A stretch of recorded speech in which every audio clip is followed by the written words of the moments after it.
Praise be Jesus and Mary. There is many a soul who will forever sing the praises of Our Lady for having saved him. And this is the story of one such soul who was baptized, Henry Heath, on the 16th of December, 1599, in Peterborough, where he was born to Anglican parents. He was a pious and studious lad, though not a wealthy one. He matriculated a sizer from Corpus Christi College, Cambridge, in Easter of 1617. This meant doing menial tasks to earn his keep. 4 years later he proceeded BA and was made college librarian.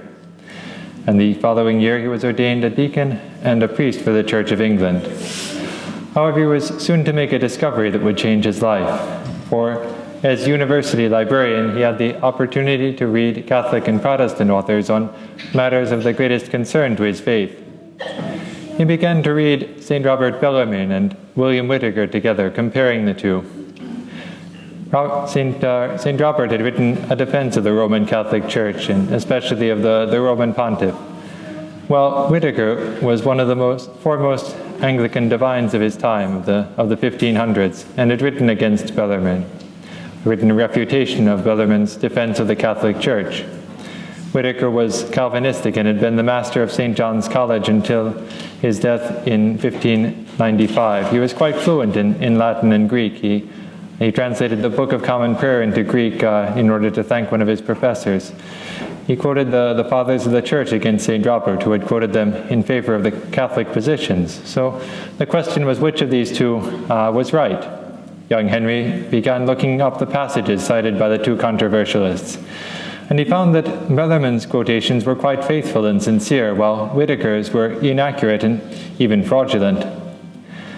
This convinced him that Bellarmine and the Catholic Church were right. He did not keep his discovery a secret, quite the opposite.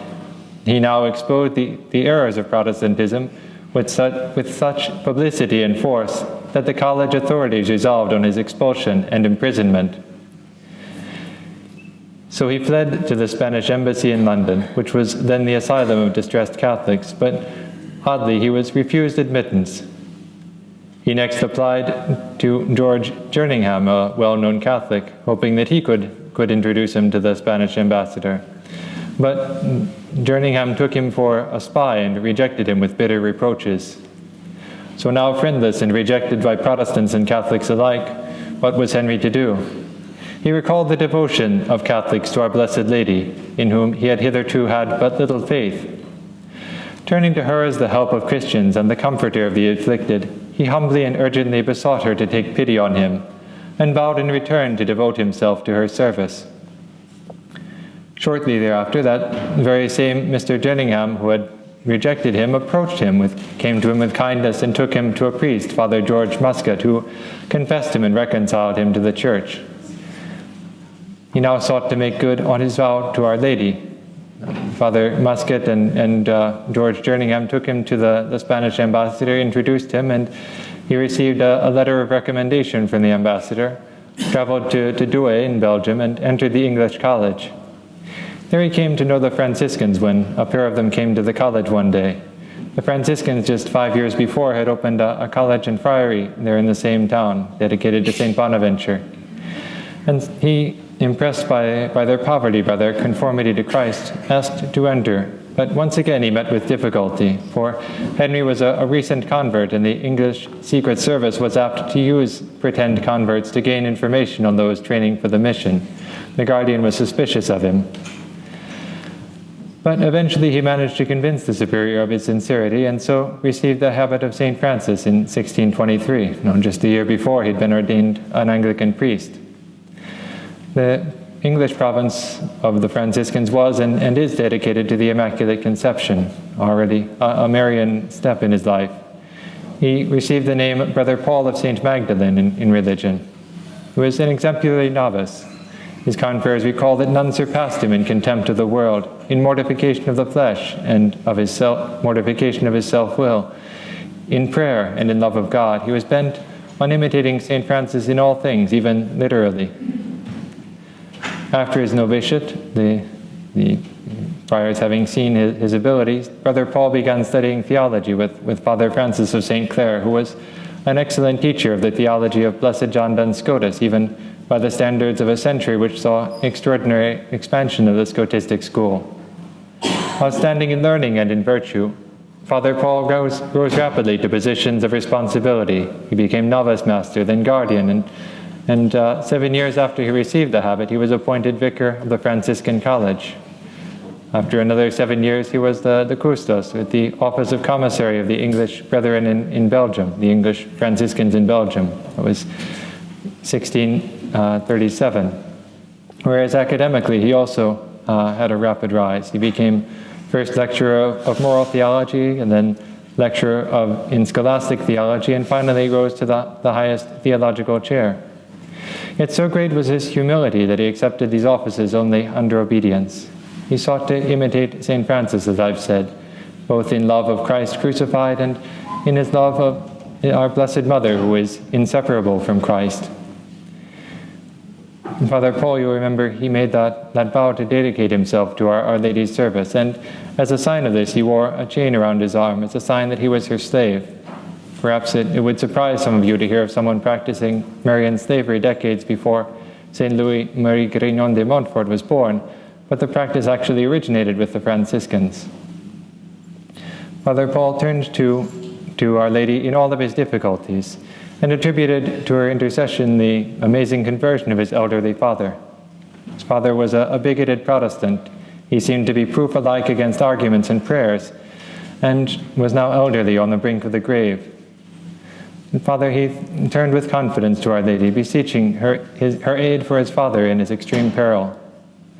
Then suddenly the old man, nearly 80 years old, crossed the sea to France, arrived at Douai, and was reconciled to the church at his son's convent, in which he afterwards took the habit as a lay brother at 80 years. Father Paul Heath was like St. Francis not only in his great devotion to Christ and his mother, but also in his longing for martyrdom. In 1642, the English Civil War broke out, and when Charles I was defeated, a new period of persecution of Catholics began. Father Paul asked for permission to go to England to succor his countrymen, and surely also with the hope of being crowned with martyrdom. Knowing that it would be difficult to obtain permission because his talents were sorely needed in Douai, Father Paul turned to Our Lady. He made a pilgrimage to her shrine at Montaigu in Brabant. On his way there in Ghent, he learned that his petition had been refused. His superior was convinced, firmly convinced, that Father Paul could do much more good by training priests in the mission, by training priests for the mission, than by going himself. Nevertheless, he continued on his pilgrimage, and on the way back, that very same superior who had formerly refused now granted his request. And from that time until his death, Father Paul Heath, seemed a changed man. His anxieties and fears were replaced by a holy calm, and supernatural joy manifested itself in his whole conduct, but especially at Mass. He continually extolled the glories of the martyrs, as if he already had a foretaste of their reward. And thus did Our Lady answer his prayers. So early in the next year, 1643, he crossed from Dunkirk to Dover, disguised as a sailor. His sailor's clothes were in fact his Franciscan habit, which he had altered into that form so that he wouldn't have to take it off, for he was very, very attached to the habit and to our Holy Father Francis's promise that those who die with the habit will surely be saved. It was an apt costume for a man, dressing as a sailor, apt that he who had always been guided by the star of the sea, by Our Lady, in the 20 years since his conversion, should dress as a sailor. Turning down the offer of a German nobleman to pay his expenses, he walked and begged his way to London, but with little success in begging. It was a time of anti-Catholic sentiment as under Cromwell. He recounts of his arrival in London. I arrived after sunset and went to the inn called the Star, near the bridge of the city. But about 8 o'clock in the evening they turned me out, saying that there was no room for me there. Where should I turn, poor and needy, without money and destitute of all help? For I had come barefoot from Dover, where I landed, and I had that day walked 40 miles. Overcome with fatigue, I sat down to rest for a short time at the door of a citizen.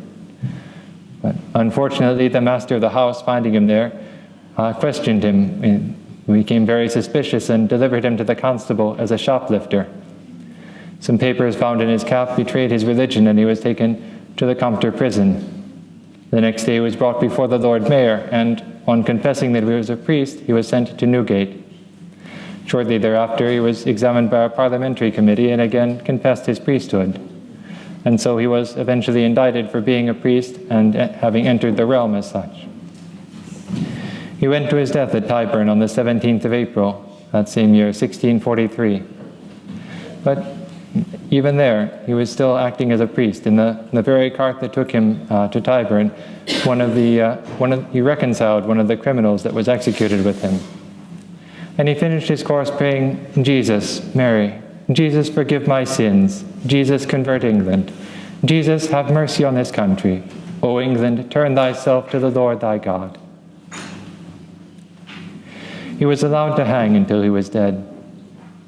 And so Henry Heath, in religion, Father Paul of St. Magdalene, was beatified as a martyr along with 129 other martyrs of England and Wales on the 22nd of November 1987 by Pope St. John Paul II. Tomorrow would be their feast day were it not Sunday.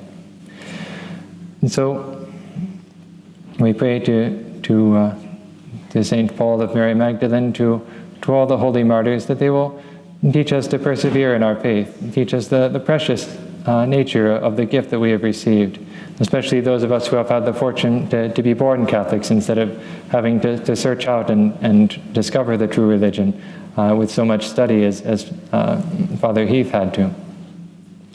We pray to him for this, and we pray to him that we will follow his example in turning to Our Lady, turning to her who is the star of the sea, who wishes to guide us all in our Christian journey toward her Son. Praise be Jesus and Mary.